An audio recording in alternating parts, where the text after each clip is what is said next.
बेस्टचे 24 डेपो 60 वर्षांच्या लीजवर देण्याचा प्रस्ताव आहे असं पेडणेकरांनी म्हटलेलं आहे। प्रस्तावाला महापालिकेमध्ये विरोधकांचा तीव्र आक्षेप असल्याचं किशोरी पेडणेकर म्हणाल्या।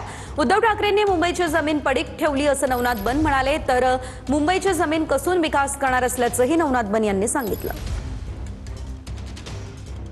बीएसटीचे 24 डेपो हे 60 वर्षासाठी लीज, त्यांच्या भाषेत लीज 60 वर्षासाठी दिले आहेत आणि त्याच्यावरती काही होऊ शकतो, मॉल होऊ शकतो, काही होऊ शकतं।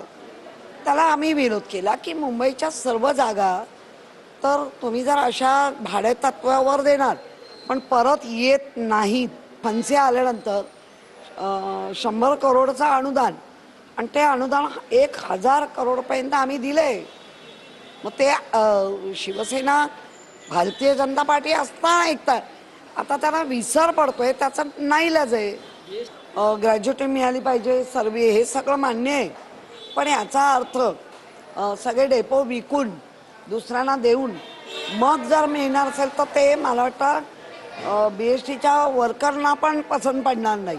आम्ही बाप जात्याकडनं किंवा आम्हाला मुंबईला जो वारसा मिळालाय तो पडीक ठेवण्यासाठी नाही मिळालाय, त्या वारशाला पुढे नेण्यासाठी त्याची नांगरणी वखरणी करून पेरणी करण्याचं काम कोण करतंय तर आम्ही करतोय।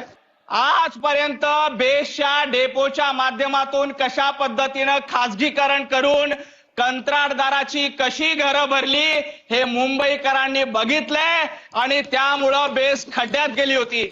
मुंबईकरांचं स्वप्न कोण पूर्ण करू शकतं तर भारतीय जनता पार्टी महायुती करू शकतं।